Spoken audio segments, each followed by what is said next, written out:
السلام عليكم ورحمة الله تعالى وبركاته. مرحبا بكم معايا في فيديو جديد.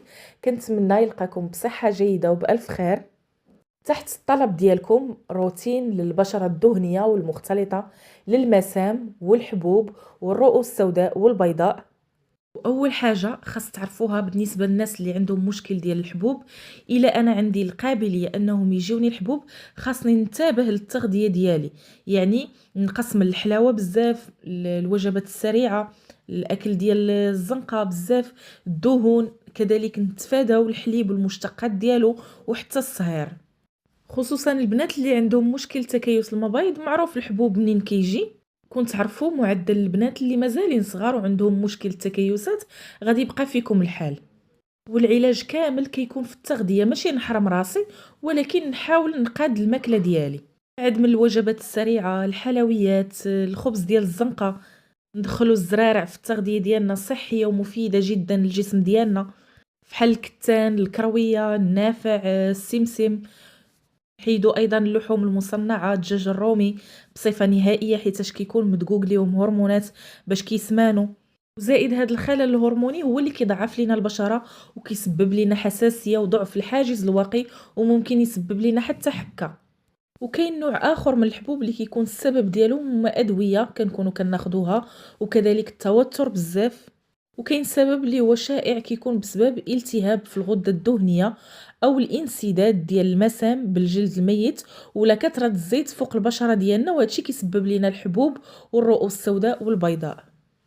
لان في هذه الحاله الغدد الدهنيه كتفرز لنا السيبوم بزاف وما كيلقاش فين يخرج، وكيكون لنا الحبوب، وهادشي كيوقع للناس اللي عندهم بشره دهنيه. اذا بدينا كنعالجوا المشكل من الداخل ومن الاصل ديالو، كندوزو لمنتجات العنايه. ندخل مواد نشطه فحال الساليسيليك، الجليكوليك. هاد جوج د المكونات غادي يقشروا لنا الوجه ديالنا ومن برا وكذلك الداخل ديال المسام. دخل النياسيناميد، هاد المكون كيقاد لنا افراز الدهون وكيصغر لنا شي شويه المسام. نغسلو وجهنا 2 المرات في اليوم، اذا غسلناه بزاف كيتزادوا عندنا الافرازات الزيوت، وما نبقاوش نقيسوا وجهنا باش ما نطرطقوش الحبوب ويتزاد لنا الالتهاب. اذا كنمسحوا وجهنا بفوطه خاصنا نبقاو نغسلوها كل يومين بالاكثر، اولا نستعملوا كلينكس. وما نساوش نبدلوا الغلاف د الوساده ديالنا بزاف د المرات، حيت كيكون عامر بكتيريا وزيوت، واذا خلينا غادي يبقى يتزاد عندنا الحبوب والرؤوس. اما بالنسبه لمسامات الوجه، باش نكونوا متفقين على واحد الحاجه، هي راه ما يمكنش تسد حيت منها كتنفس البشره ديالنا. المنتجات الدور ديالها كينقيوهم، وهذا الشيء كيخفف من المظهر ديالهم.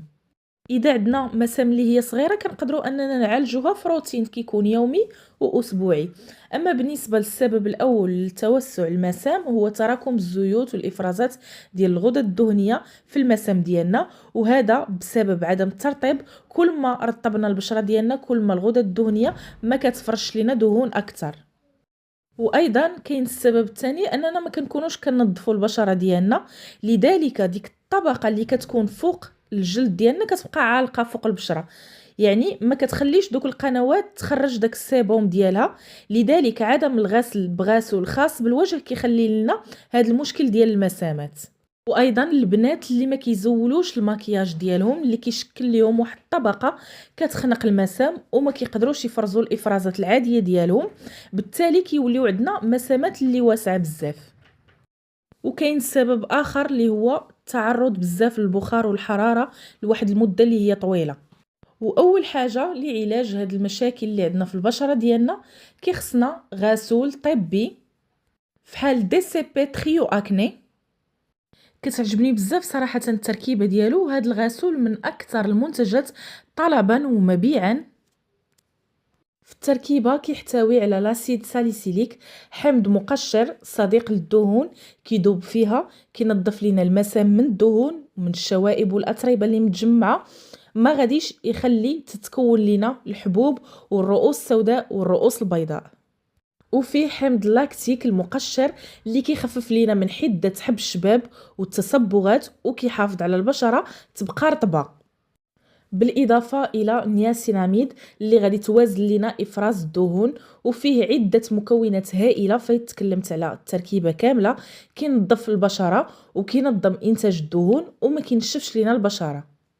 لأن فيه مواد مرطبة. تركيبة جيدة، من أفضل الغسولات للبشرة اللي معرضة للحبوب أو فيها الحبوب والرؤوس البيضاء والسوداء.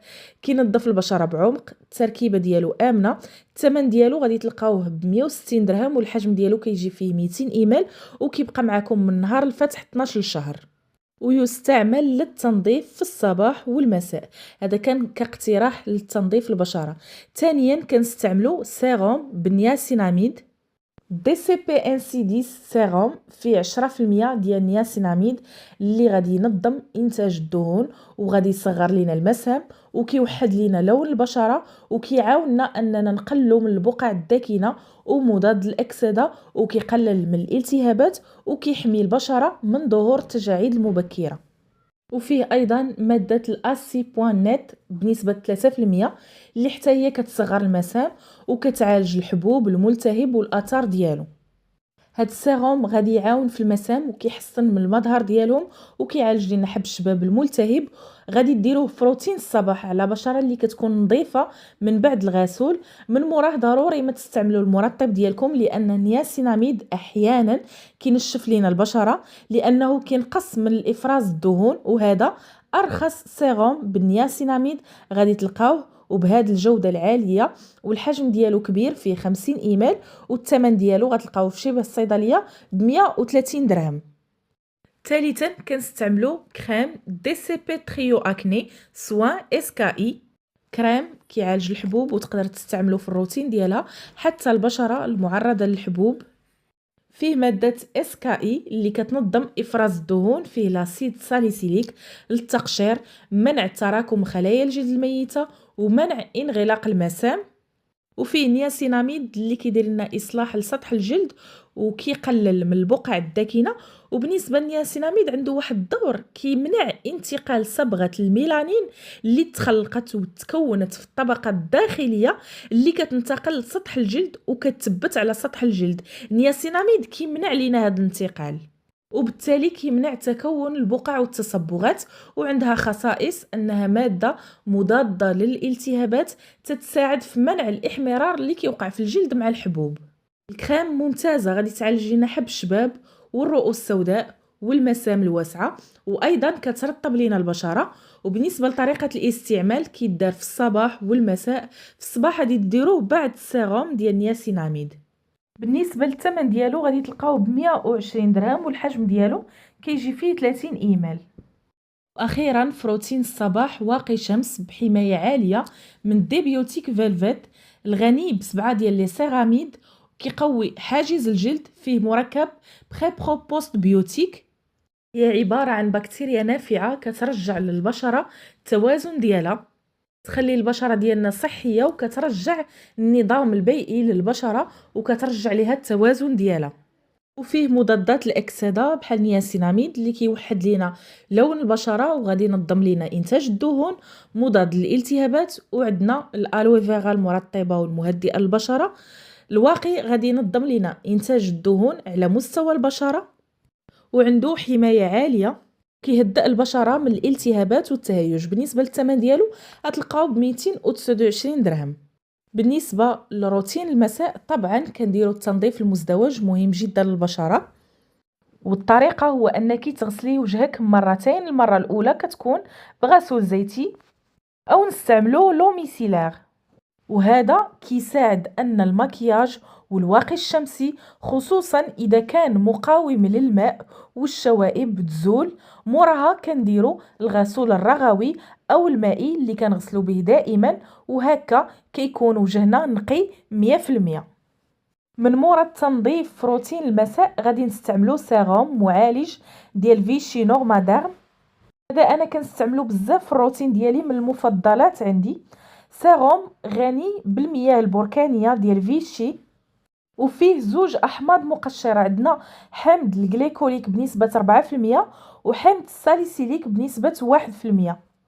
غادي تزول لنا خلايا الجلد الميته والدهون والاوساخ، وغادي تنظف المسام وتمنع انها تسد، وتزول الرؤوس السوداء والبيضاء، وتحفز لنا تجديد خلايا البشره، وغادي يعطيونا تفتيح البقع والاثار ديال حب الشباب.